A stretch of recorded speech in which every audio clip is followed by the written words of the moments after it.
Evet, söz verdiğimiz gibi, söz verdiğimiz saatte, söz verdiğimiz şekilde karşınızdayız. Ne var karşımızda? Zontes 350D, namı değer Türkiye versiyonu RKS RZ 250S.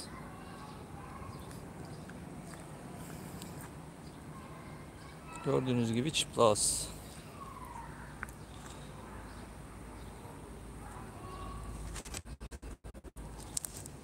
Evet, ilk katılımcımız, hoş geldiniz.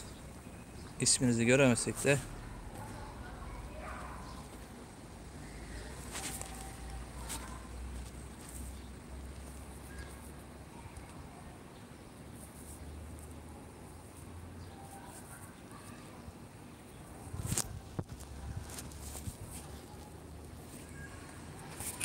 iki olduk. Sayımızı arttıralım.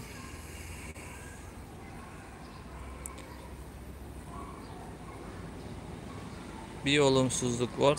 Şu an yazdıklarınızı göremiyorum. Şayet bir şey yazıyorsanız.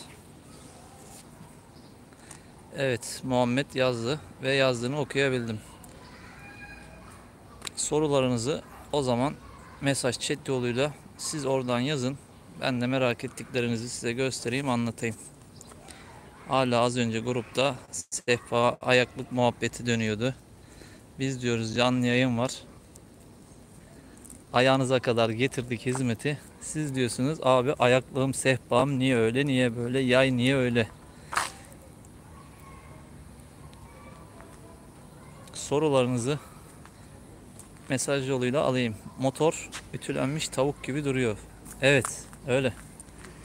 Biliyorsunuz boyaya vereceğiz. Bakın adamların kullandığı civatalar bile lastikli, kauçuklu, bilezikli. Aman ses yapmasın diye. Şimdi genel itibariyle anlatmayayım da sen sor, soru cevap yapalım. Çünkü genel itibariyle anlattığım birçok videosu mevcut. Ama beni şu an açtığım, soyduğum zaman şaşırtan yanlardan biri. Şurada gördüğünüz iki kat şase. Yani motor bloğunu taşıyacak olan motor bloğu, arka tekerlerin amortisörleri ve bloğun kendi yükünü ikinci taşıyıcıya vermişler, şaseye. Gayet de kalın bir şase yapmışlar. Haricinde motorun diğer şasesini üst taraftan ikinci kat olarak almışlar. Yani sevdiğim özelliklerden biri bu oldu soyduğum zaman. İkincisi ne oldu? Şase demir boru kullanılıyor. Şu an kumpas yanımda değil. Ama ön amortisörler neredeyse aynı çapta. Yani 3 santim çapı var. Bora abicim, sanırım kaçırdın. Bir tekrarını izlersen, temel parçaları gösterirsen memnun oluruz. Dostum, şu an depo karşında. 12 litrelik özel, içi ayrı kaplama, dışı ayrı kaplama, metal bir yakıt deposuna sahip. Tam tamına 12 litre, bunu ölçtüm. Altında elektronik bir pompa bulunuyor. Pompa içerisinde süzgeç var. Gelen yakıtın kirliliği önce üstteki süzgeçte kalıyor. İçerisinde sadece 50-100 mililitre kadar depo kalıyor, yakıt kalıyor şu en altta. Ama süzgeçe gelmiyor. O da muhtemelen tortunun en dibe çökmesi sağlanıyor. Onu da yukarıdan gözle kontrolle artık var mı yok mu diye bakmak gerekecek. Şamandıra demiş bazı arkadaşlar, bakın. Bizde elektronik ayrı değişik bir şamandıra özelliği var. Potansiyometre içerisinde seviyeyi dijital olarak ölçen böyle bir depo sistemine sahip. Yani süzgeci, deponun alttaki tortu konumlaması, elektronik yakıt pompasının ve seviye, yani şamandıra yakıt seviye sensörünün de dijital olması ve çelikte bir depo kullanılması gayet iyi. Hacmi zaten 12 litre, bu motor için minimum 300 kilometre yakın bir menzil sunuyor. Evet, depo konusu anlaşıldıysa merak ettiğiniz diğer konulara geçelim. Çokça sorulan far vardı. Abi farı ayarlayamıyor muyuz? Farı işte şeklini değiştiremez miyiz? Yukarı kaldıramaz mıyız? Aşağı indiremez miyiz? Şimdi ben sana far yapısını göstereyim kardeş, bak. Şu an sözüm meclisten dışarı sonradan izleyecek olan o meraklı soran farla ilgili özellikle soran arkadaşlar için. Bak dostum, üstten birinci bağlantı. Üstten ikinci bağlantı. Üstten sadece 2 bağlantımız var. Doğrudan şaseye. Bitti mi? Bitmedi. Geldik buraya. Dostum bak, alttan bir bağlantı burada. Bir de bunun karşısında var. Normal şartta ben isterdim ki bu mekanizmayı ayarlayabilelim. Farı ileri itebilelim. Ama bu modelde bunu yapamıyoruz. Diğer taraftan farın içerisinde geçmeli şaseye oturan silikon, kauçuk noktalar var. Şimdi ben far ayarlanması için baktım. Nasıl ayar yapabiliriz? Şu vidayı gevşetip de bunu ileri kaktıracak bir pozisyonumuz yok. Şunu şayet 2 vidaya birini çıkarıp bunu ileri doğru itebiliriz. Ama ne olur? Grenaj giydiği zaman bu far böyle aptal gibi önde kalır. Olmaz. Gelelim merak edilen, özellikle Zontes 350D ve E'cilerin sorduğu süspansiyon meselesine. Aküyü çekeceğim. Tek tek gidelim. Dostum, akü bitince demişsin. Şimdi önce bir şu amortisörü tamamlayayım, sonra aküye geleyim. Süspansiyon buradan açabiliyorsunuz. Bunun tamir kiti var ya da upgrade kiti var. Bunu açtığınız zaman bunun içerisinde 2 farklı yay var. Yani birinci yay ince, ikinci yay daha kalın. Birbirinin içine geçiyor. 2 tane yay var. Onların içerisine de buradan bunun belli bir oranı var. Buna kit ile beraber 1 litrelik yağ gönderiyor. 500 mililitre olarak yağ ekleyebiliyorsunuz. Şimdi arkadaşlar diyor ki biz bunun içerisine yağ takviyesi yapalım. Ne olur? Keçe var. Patlatırsın. Yani çok fazla sönümlemede, ağırda ve hızlı şekilde yüksek vibrasyonda patlama riski var. Şimdi gelelim dostum, Furu'ya bir geçmeyelim. Önce bir motoru anlatayım. Furu için şeye bakabilirsin. Buji katalogları var. Oradan marka model girerek 110 cc'nin bujisine bakabilirsin. O şu an konu dışında. Kusura bakma, onu daha sonra anlatalım. Gelelim aküye. Dostum, ben motoru ayın 13'ünde bıraktım. Bu şekilde grenajları vardı üzerinde. Bugün tam 26 gün olmuş. 26 gün boyunca ben bu motoru çalıştırmadım. Bugün ilk defa çalıştırmak için işte ekranı vesaire taktım. Motoru ayarladım. Kontağını açtım. 12.2 volt gösteriyordu dostum. Tek marşta aldı. 26 gün boyunca yatan bir akü tek marşta aldı ve 12.2 volt gösteriyordu. 12 amperlik jel bir akü var bunun üzerinde. YTX 12 demek 12 amper olduğunu ve 12 volt olduğunu gösteriyor. 8 saatte maksimum ortalama 1.2 amperle 8 saat içerisinde şarj edilebilmesinin ideal olduğu, hızlı şarj için 14.8 2.4 amper gibi 8-10 saatte de bunun tam doluma hızlı bir şekilde ulaşmasından bahsetmiş. Akü şu an kutu içerisinde, çıkartmayacağım onu. Markaya gerek yok. BSF'nin güzel bir aküsü. Evet, gelelim diğer sorularınıza. Şu işlemi siren. Daha önce biliyorsunuz bu şekilde bez bant yapmıştım. Bu motorun sireni. Eğer sorularınız yoksa ben tek tek size parçaları anlatıyor olacağım. Ama önce sizden soru cevap olarak gitmeye daha çok yeğlerim. Varsa sorularınız yazınız. Ona göre size anlatayım.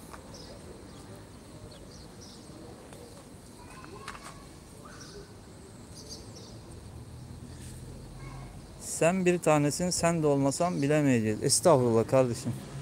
Yani ben söylemesem bir başkası söyler. Bir şekilde görürsün. Servise gidince görürsün. Kazalı bir motor görürsün. Bir şekilde görülür yani. Ama motor grenajsız çıplak çok çirkin arkadaşlar ya. Yani hakikaten lastik çamurluk varken kalınlığı anlaşılmıyor ama ince gibi duruyor. Böyle baktığımız zaman çok çirkin duruyor bu lastik.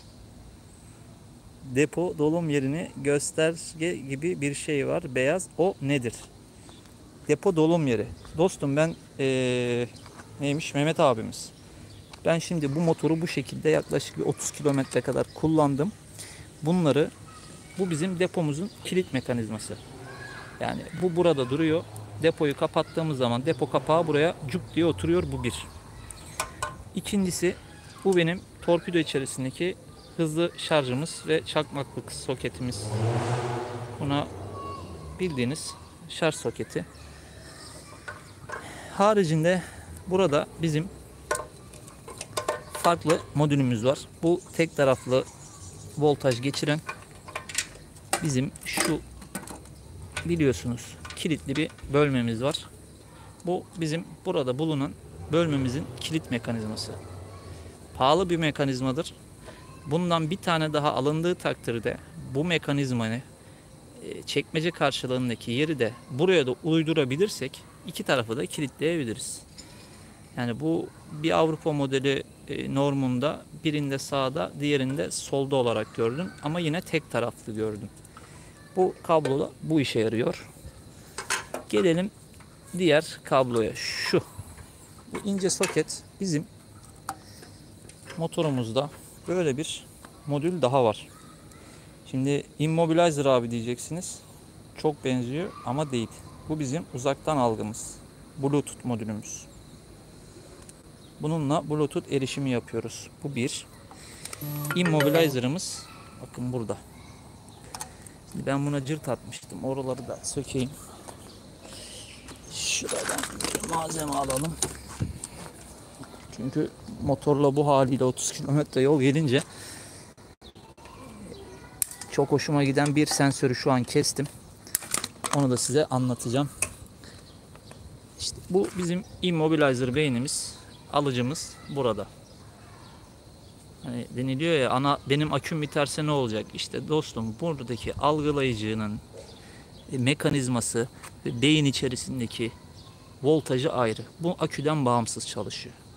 O yüzden senin akün biterse motorun koltuğunu açamam, motorda erişemem diye korkmayacaksın. Bu farklı bir konu. Gelelim, bakın şu elimde görmüş olduğunuz sensör. Üzerinde ne yazıyor? Okuyabiliyor muyuz? Upper, yani üst kısım. Bir de neden bu saatte yaptım?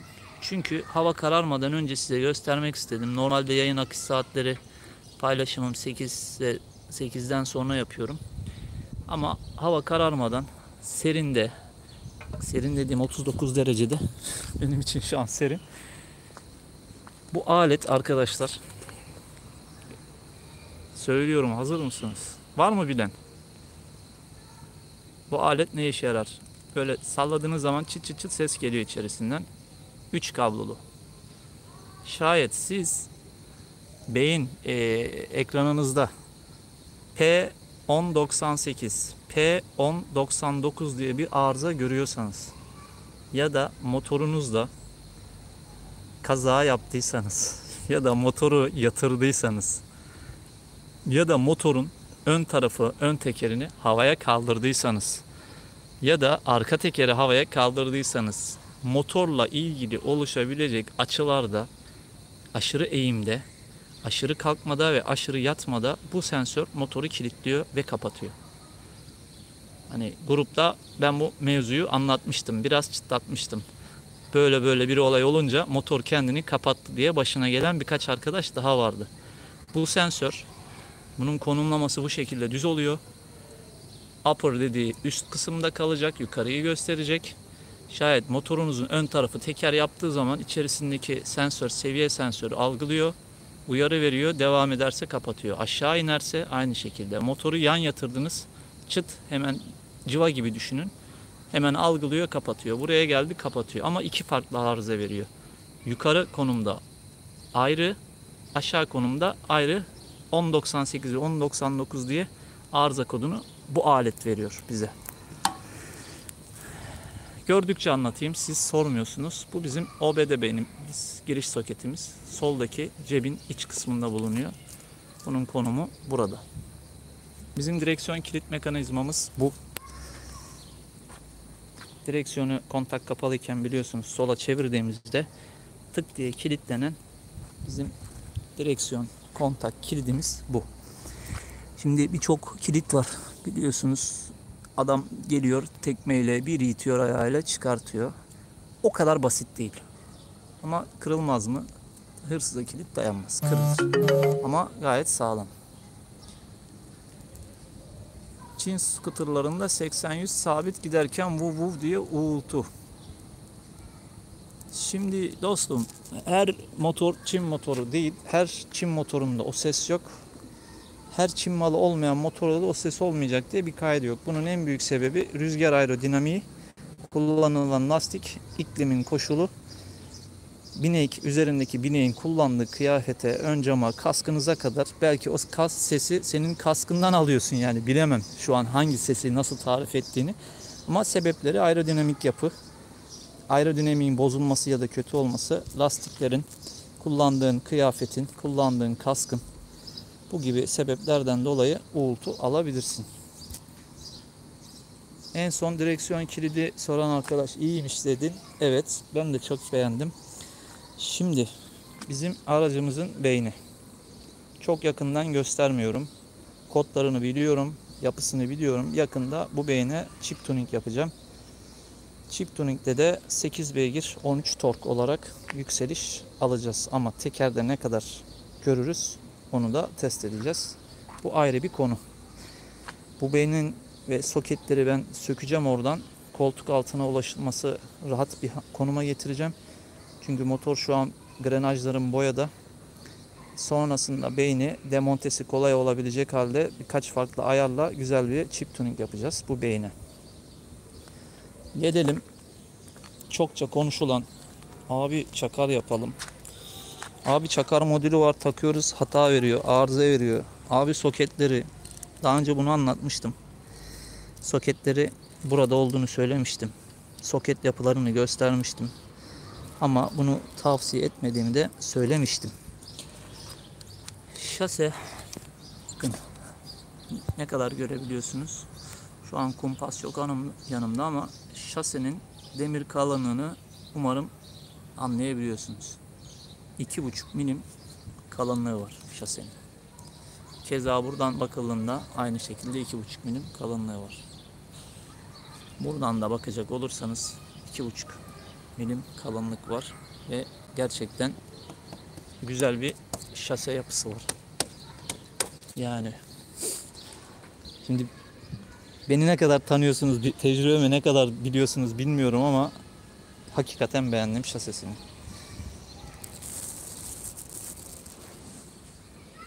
Valla GerX seninle daha sonra bu Telegram grubumuz var. Oradan ekle bizi, bu konuları orada konuşalım. Su deposunu şimdi anladım. Delikli yerden hafif karanlıkta fener ışık tutup arka taraftan sıvıyı kontrol etmek, güzelce detaylar yapılmış. Evet bak, soğutma suyu radyatör şeklini ben anlatayım. Dolumu yaptın. Dolumu yaparken fazla yaptığın takdirde burada tahliyesi var. Bu tahliyeden geri dönüyor. Aynı zamanda geri dönüş içinde bu tahliyeden gelen hortum. Bunu bizim yedek su kabımız olarak düşünün. Yani şu seviye belli bir noktaya çıkıyor. Burada da o seviyeyi görebiliyorsun. Bunun birkaç arkadaş yatırdı bu motoru. Yatırınca dedi ki abi buradan yeşil sıvı geldi. Bak dostum, yeşil sıvı dediğim bu antifriz. Bu antifrizi burada kapağı var. Ama sen bunu buradan doldurmuyorsun. Bu aşırı ısıda suyu, bunun da genleşme kabı yok arabalardaki gibi. Yani su belli bir sıcaklığa geldiği zaman kaynar. Kaynadığı zaman buhar olup uçmak ister. Bu gibi durumlarda da genleşme olur. Bunun da önüne geçebilmek için bunu genleşme kabı gibi kullanmışlar. Ve buradan da seviye kontrolünü kapağı açmadan yapabilmeni sağlamış. Buraya çizgilerini çekmiş. Şurada low yazar, burada high yazar. Yani şu iki çizginin arası senin referans değerin olur. Buna ben bir su bardağı içme suyu ilavesi yaptım ki burada daha belirgin olsun, görebilelim diye. Oksijen sensörümüz geliyor. Bağlantısı burada. Arkadaşlar motor altına dikkat edin. 4-5 bin lira gibi bir fiyatı olan pahalı bir oksijen sensörü. Bu sensöre dikkat edin.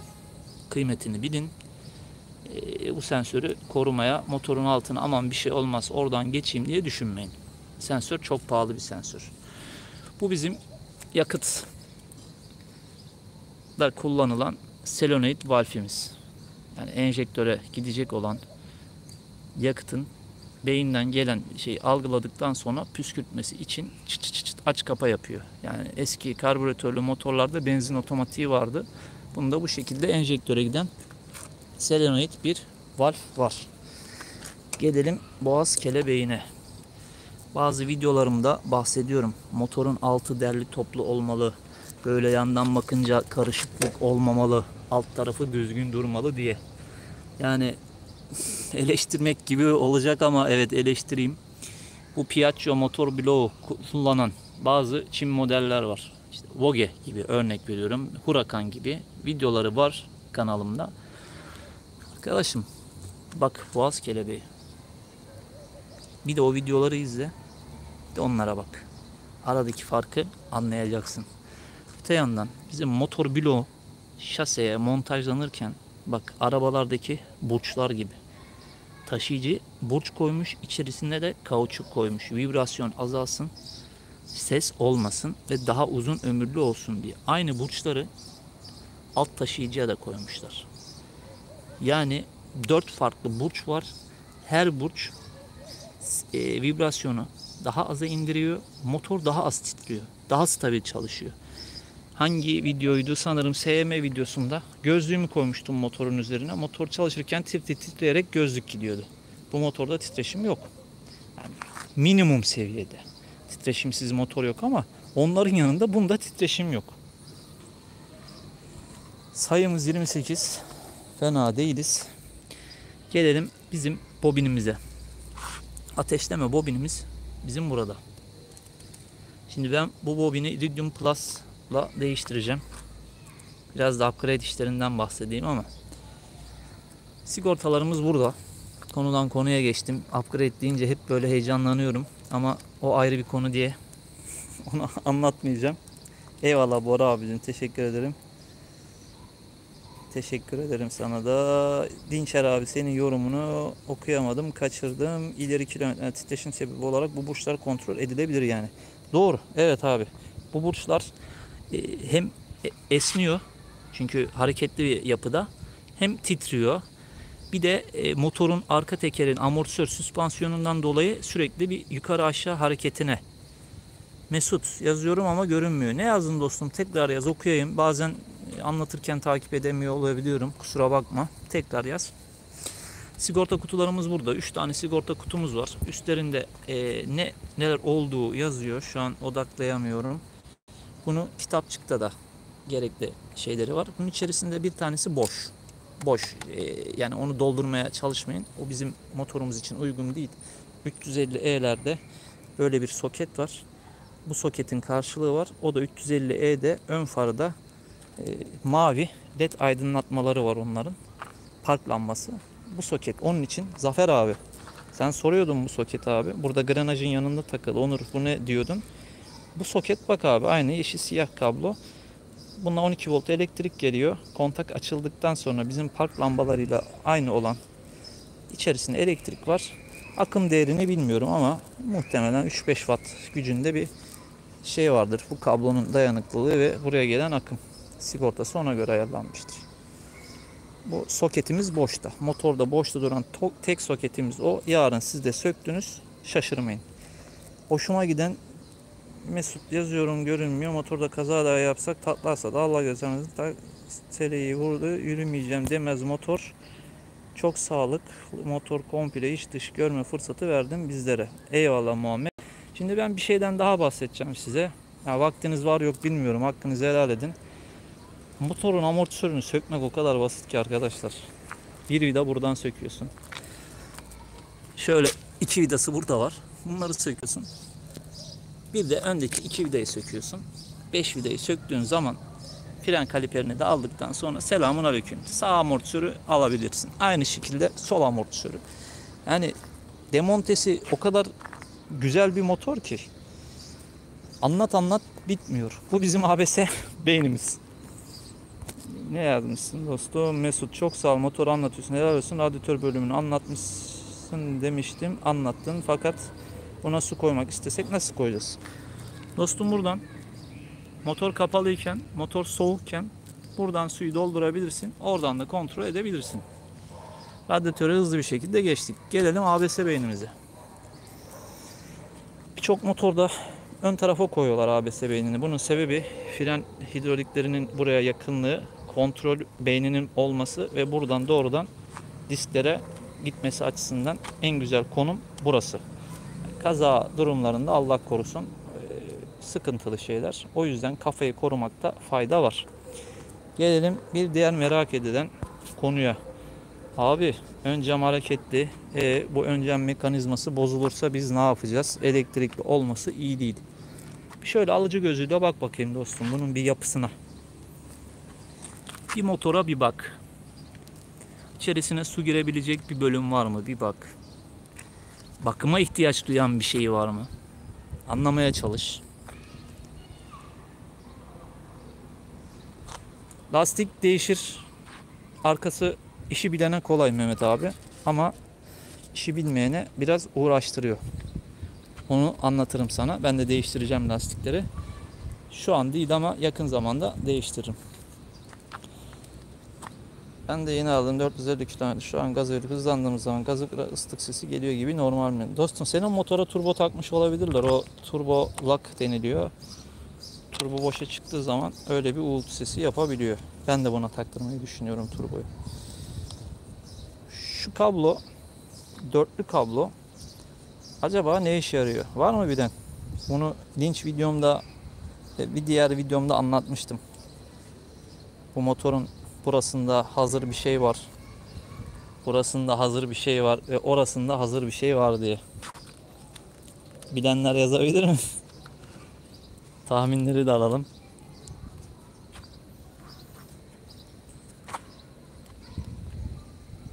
Doğru.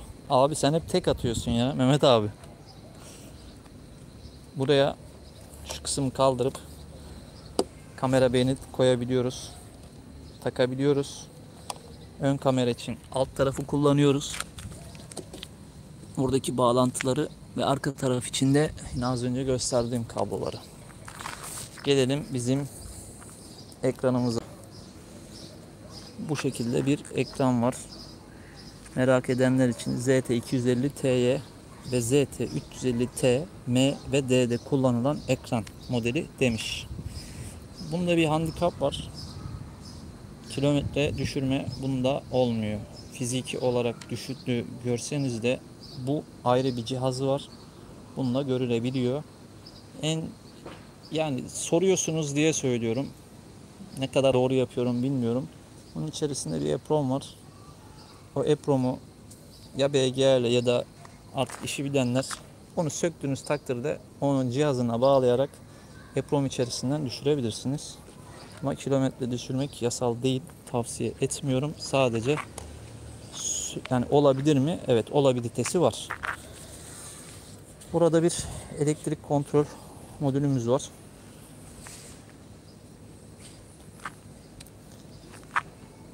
Burada far için soketlerimiz var. Far için bu soketi kullanıyoruz.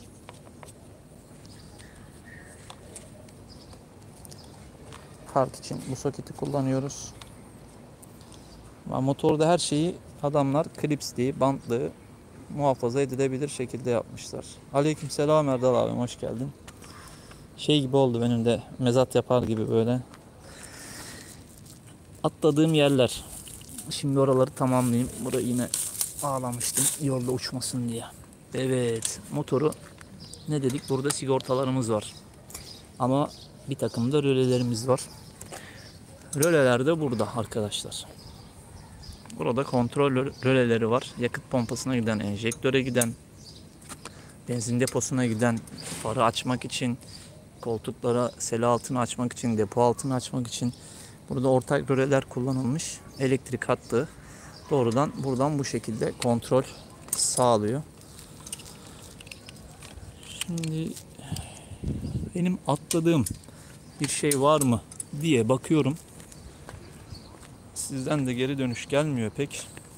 Sinyal rölesini göstereyim. Bu flaşör. Bunun ses çıkaranları da var. Eğer isterseniz yeri, konumu şöyle göstereyim. Bu flaşör şöyle şu kısımda duruyor arkadaşlar. Dileyen bunun voltaj ve güç ayarında ses çıkaranı var. Bundan alabilir. Bu durumda tık tık tık tık tık tık gibi ses çıkarıyor. Ben sevmiyorum. Ama kurye ve benzeri sürekli trafikte olan, sinyalini açık unutan, dalgın olanlar için de güzel bir düşünce. Şimdi burada bakın. Şu soket ne? Mehmet abi yine sen bilirsin, bunu tek atarsın abi. 2 tane sigorta koymuşlar buraya. Şase kaynakları. Muhammed abi az önce anlattım. Sanırım kaçırdın orayı ama senin için tekrar göstereyim. Mehmet abi nedir abi bu? Jack diyeyim hadi. Bir ipucu daha vereyim size. Burada bir jack var.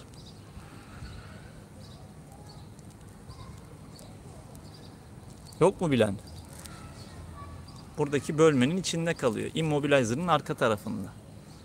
Zontes 350E'de motoru verirken yanında bir adaptör veriliyor. Verilen adaptör, buradan motoru uzun vadede kullanmayacaksanız akünüz bitmesin, motorun elektronik aksamı zarar görmesin diye burada bir adaptör giriş yeri var. Yani bunun adaptör üzerindeki değeri muhtemelen 12 voltun üzerindedir. 12,5 olabilir, 13, 14, 14,5 olabilir. Bilmiyorum. Adaptör elimde yok. Ama olası kısa devrelere karşı zaten 2 tane sigorta konulmuş. Biri akü içerisinde çok yüksek voltaj algılandığında atıyor. Diğeri de buraya takmış olduğunuz adaptörünüz patladı, bozuldu. 14 volttan 14,5'tan fazla verdiği zaman bu sigorta atıyor. Bunu da güzel kauçuk tıpa yapmışlar böyle. Buraya da bir devresini koymuşlar. Buradan motorunuzu şarj edebiliyorsunuz ama bunun için buradaki ön kapağı sökmeniz gerekecek. Bu da bizim motorumuzun motor kontrol PKE beyni. Yani bizim ekranımızı, motorun elektronik aksamı, tüm elektronik aksamla 2 ecü var. Hatta 3 var da bu bizim yakıt sistemimizle ilgiliydi. Motorun yürüyeniyle alakalı. Yani üzerinde bulunan sensörler, akış metreden gelen enjektör, bakın hava filtresinden çıkan gelen havanın sıcaklık ve basınç değerini ölçen sensör, boğaz kelebeği, alttaki oksijen sensörü, buradan gelen yakıt püskürtmesi, gelecek olan yakıt miktarı, depodan gelen gibi bunların tümü artı bobine gidecek ateşlenmeyi, tüm bu motor bloğu içerisindeki kontrol bu beyin tarafından kontrol ediliyor. Bu beyin bizim motorumuzun gaz tepkimesine göre gideceğini, yapacağı, yakacağı, fakir karışım, zengin karışım gibi yürür alakalı. Ama bu beyin bizim motorumuzun haricinde bu küçüklerden kontrol ettiğimiz ekranda gördüğümüz frene bastığımızda yanan fren lambamız, verdiğimiz sinyalimiz, aklınıza ne geliyorsa artık yakıt deposunu mu açacak, motor mu açılacak, kapanacak mı, cam mı inecek, dörtlü mü yanacak, sinyal mi, korna mı, işte far ayarı mı, gündüz farı, gece farı gibi tümünü buradaki beyin arkadaş kontrol ediyor. Araba beyni gibi. Kablolar gördüğünüz gibi güzelce bez bantla sarılmış, cırtla kelepçelenmiş. Yine burada bez bantlar, cırtlar kullanılmış. Şunları ben yaptım yolda depo düşmesin diye. Yine aynı cırtlar burada kullanılmış, bez bantlar kullanılmış. Buraları biraz dağıttım, kusura bakmayın. Hani soketleri gösterebilmek için. Her yerde bez bantlar, cırtlar. Hani hiçbir şekilde motor titremesin, sallanmasın, gürültü yapmasın, ses yapmasın diye bakın. Buraya bile adam bunun üzerine ses yapmaz, yapışkanlı sünger koymuş. Bunu geçirmiş. Arka amortisör. Rica etsem anlatabilir misiniz? Mesut abicim bunun videosu var. Çok basit. Videoyu izlemeni tavsiye edeyim. Anlayamazsan yine sor bana ama sen sorduğun için şu an elimin altında ne kullanabilirim? Şu ya da şu. Hafif ince bir tornavida da olur. Böyle bir alyanım var elimde. Örnek gösteriyorum abi senin için. Burada bir delik var. Bu deliğe ben alyan anahtar kullanıyorum. Bak abi tek elle çevirdim. Gördün mü? Amortisör şu an bir tık daha sertleşti. Aynı şeyi diğer tarafta da yapıyorsun. Diğer tarafta zorlanabilirsin. Onun için köşe alyanı bu aradan takman lazım. Videoda detayını anlattım abi onu. Yok mu sorularınız? Anlat anlat motor bitmiyor gibi. Şimdi biraz da linç edeyim mi size motoru? Başıma gelenleri, beğenmediğim şeyleri ya da upgrade'de neler yapacağız? Yazın, anlatayım.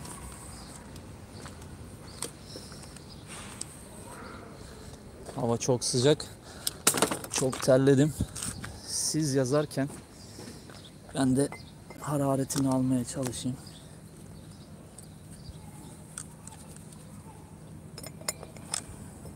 Şöyle tutacağım.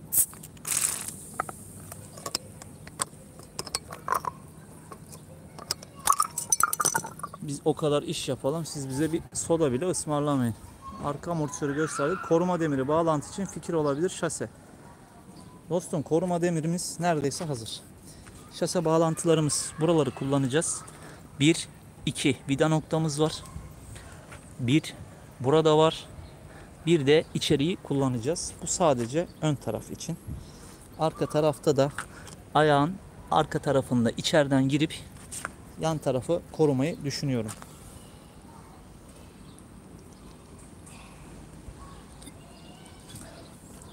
Siz başkan, bu bilgilendirme videoları ben teşekkür ederim dostum.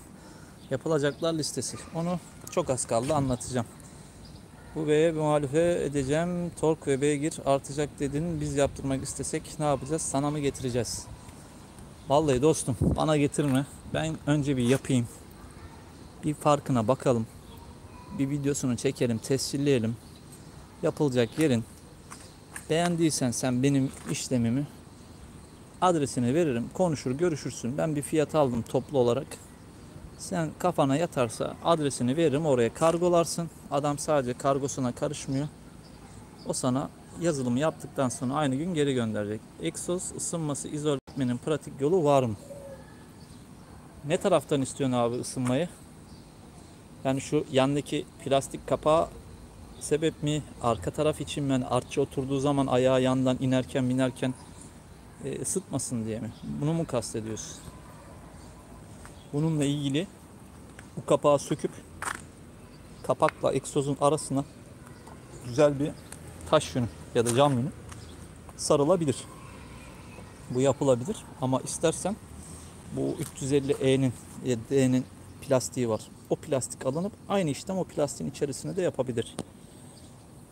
Son şeyi okuyamadım. Başkan, bu bilgilendirmeyi kusura bakma. Bir elimle de soda içiyorum. Hep beni görmek istiyorsunuz. Kantar içindeyim. Kusura bakmayın. Biraz perişan haldeyim. O açıdan hakkınızı helal edin. Başkan bilgiden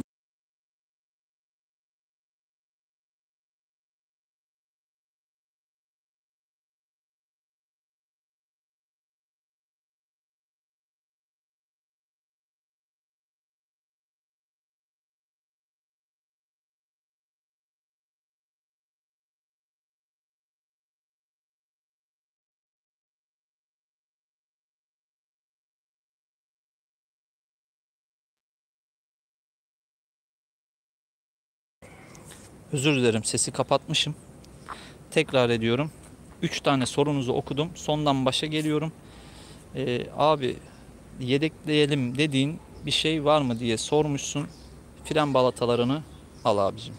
Daha önce de söyledim. İkişer takım alın. Yani 2 takım ön, 2 takım arka olarak alın. Mesut abi, akü biterse çalıştırmayı açma kapıya nasıl yapacağız? Az önce anlattım. Bu canlı yayını ben yükleyeceğim. Tekrarından izleyebilirsin. Akü bitti diye dert etme. Şimdi gelelim abimizin sorusuna. Abi, bunları yedeklerini al. Fren balatalarını koy kenara. Haricinde bugün alsan iyi yaparsın. Bir tane kayış al. Geçen bir arkadaş X-Max 400'ün kayışını takmış.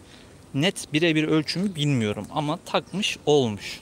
Bir tane kayış yedeğe her zaman durması iyidir. Yedek kayış alın. Balatalar aldınız. Ne yapıp yapın. Bir tane de hava filtresi, bir tane varyatör filtresi alın. Neden? Bunları değiştireceğiniz zaman bir sonraki serilerde ben size hava filtresi maliyetinden kurtaracağım. 150 lira gibi bir paraya 2 filtreyi de yapabiliyor olacağız biz. Ama eski, kirlenmiş, pis hava filtremizin ortasındaki kırmızı kısımları keseceğiz. Ben size çok güzel hava filtresi yapacağım. 150 lira maliyeti var. Ama bir tane yedek filtre alalım. Çünkü yeni cihaz, garanti problemlerimiz olabilir. Servisle alakalı sorunlar yaşamamak için yedekli filtre de almakta fayda var. Haricinde yedek almanız gereken, yani hepsi aydınlatmaları led, ampul al diyemem, akü yeni, jel akü al diyemem. Alacağınız bir şey yok. Şu ortaya takmış olduğum aparat var. Bu aparattan alırsanız hem yani birçok telefon, aksesuar vesaire şuraya takılan bir aparat var. Burada vida yeri var biliyorsunuz. 750 lira gibi bir fiyatı var AliExpress'te. Ben de alacağım onu. Bence olması gereken bir şey. Hani kamera, telefon, her şeyi ortaya konumluyorsunuz. Bu yeşil kaplamalı motosiklete taktık onu. Serhat kardeşim motoruna. Çok da güzel oldu. Beğendim. Eyvallah Fırat abicim. Dediğim gibi çok yoruldum abi. Çok terliyim. Biraz yorgunum. Yine bu gece mesai var. Ek görev yazmışlar. Mesaiye gideceğiz. Ayaklık konusunu anlatmak istiyorum. Birçok motorda artçılar şu ayakla basarak binerken motor sahiplerinin içi gider. Abi ne yapıyorsun, basma kırılacak, normal binsene şuna. Abi şasenin öyle güzel yerine öyle güzel de vidalarla atmışlar ki. Bak, ayrı destek, vida, bunların da arasında kauçuklar var. Sağlam bir vida, sağlam bir yapı. Bas abi bas. Sen buraya bas. Hiçbir şey olmaz. Yeter ki senin sürücün ayağını yere sağlam bassın. Dengesi bozulup düşürmesin seni, yeter. Buraya gönül rahatlığıyla 100 kilo adam da bassa binse hiçbir şey olmaz. Bu bizim kartel havalandırmamız. Yağ buharımız geliyor. Daha stabil olması için yağ buharımız orada dönüyor. Böyle bir sistem var. Bu bizim diğer bujiye giden bobinimiz. Gayet büyük bir bobin var burada. Bu bobinde dediğim gibi Iridium Plus'la değiştireceğiz. Bujiyi değiştireceğiz. Hatta şimdi bujiye bakalım. Ben ne demiştim? LMRA 8A9. Yani katalogda yazan 350D ile kullanılan bujinin aynısı. Bunu da bir kere daha sökerek görmüş olduk. Şimdi hazırsanız size yapacağım upgrade işlerinden bahsetmek istiyorum. Hazır mıyız? Hadi bir hazırız deyin. Bir moral motive verin. O arada da şu terimden yararlanın. Benim hanım geldi şimdi karşımda, o da gidiyor bana. Nereye gidiyorsun yavrum? Hani gelmedi upgrade için bekleyenler.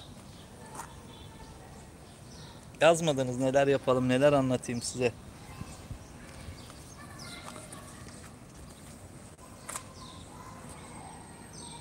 Ama anlatmıyorum o zaman. Upgrade'i merak edenler yok demek ki. Soracağınızda bir şey yoksa 45 dakikanızı almışım. Umarım bilgilendirici olmuştur. Şu grenajlardan da size bir ufak gösterip bahsedeyim. Hani vidasız ya bizim grenajlarımız. Çünkü adamlar güzel geçme, vidalı ve sekmanlı bir yapı yapmışlar buna.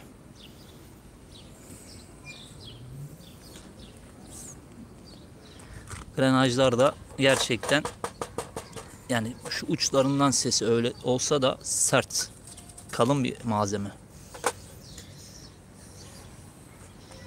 Koltuk 3 vidayla sökülüyor. Şöyle, zaten akünün arkasında görmüşsünüzdür. Bu şekilde 3 vidayla koltuğu söküyorsunuz. Arka çanta demiri zor sökülüyor. Çok fazla vida var. Teferruatı çok.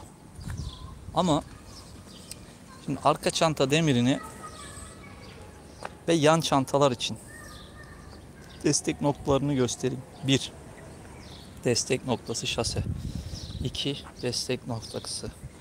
3, 4, 5. 5 nokta da şaseden, doğrudan şaseden güç alıyor arkadaşlar. Hem yan çanta hem arka çanta için. Hani 10 kilo taşır mı, 20 kilo taşır mı? 15 yanlara koydum. 20 arkaya koysam 50 kilo beni taşır mı? Sorun yaşamazsın abi. Bu şaseyi sen tek kişiysen, 50 kiloda arkanda yük varsa yine yamulmaz. 2 kişiysen zaten taşıma kapasitesi galiba 160 mı 190 kilo gibi, yanlış hatırlıyor olabilirim. Ya 160 ya 190. Taşır abi bu. Seni de taşır. Yengeyi de taşır. Bagajını da taşır. Doğrudan şaseye bağlı. Radyatörün ne kadar büyük olduğunu göstermeme gerek yok. Radyatör fanını göstereyim ben size. Arkasında güzel büyük bir fan var. Şurada. Bu fanın da burada termiği var. Şurada kablosu var. Fan kontrolü buradan bu şekilde yapılıyor. Fanın büyüklüğü sanırım görebiliyorsunuz. Alttan üstten, yani en altı radyatörün alt kısmında, üstü radyatörün en üstünden bir parmak aşağıda. Bu bizim zaten çekmece açmak için kullandığımız, anlatmaya gerek yok. Mal bu arkadaşlar. Sizden bayağıdır soru gelmiyor. Yayını sonlandıracağım. Varsa diyecek bir şeyleriniz, sormak istedikleriniz cevaplayayım ve yayını kapatayım.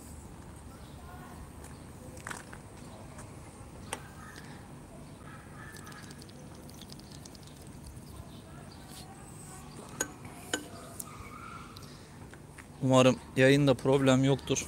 Süre devam ediyor ama dediğim gibi yorumlarınızı okuyamıyorum. İzolasyon, ısı konusunda bakın, oksijen sensörünün arkasına hemen izolatörü yapmışlar. Motor bloğunda sorun olabilecek yerleri zaten önlemini almışlar. Şimdi sibop üst kapağı açacağım. Sibop ayarına bakacağım. Katalizör iptali, oksijen sensörü değer değişimi, buji değişimi, bobin değişimi, hava filtresi değişimi. Yani egzoz da değişecek büyük ihtimal. Biraz bir şeyler yapacağız. Chip tuning yapacağız. Motoru biraz kudurtacağız.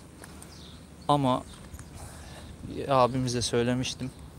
Şayet uydurabilirsem, bulabilirsem, ayarlayabilirsem bu kısma 1.3 multijet turbolarının biraz hem ölçüsü boyutundan dolayı uyuyor, hem de yapısından dolayı uyuyor. Bir 1.3 multijet turboyu wastegate'siz orta ayarda bir tane belki turbo uygulayabilirim ilerleyen dönemlerde. Onu da denemek için. Yani yayını sonlandırıyorum. İzlediğiniz için teşekkür ediyorum. Şu an 35-40 online izleyici olsak da tekrar bu videolar izleneceğini bildiğim için umarım izleyenlere de faydası olur diye ümit ediyorum. Tekrar edeyim, kanalımda birçok video var. Gerek bu motora ait, gerek kıyaslara, gerekse diğer motorlara ait. Onları da izlemenizi tavsiye ederim. Bu videoyu izlediğiniz için de size teşekkür ederim. Katılımcılara da ayrıca teşekkür ederim. Hepinize iyi akşamlar.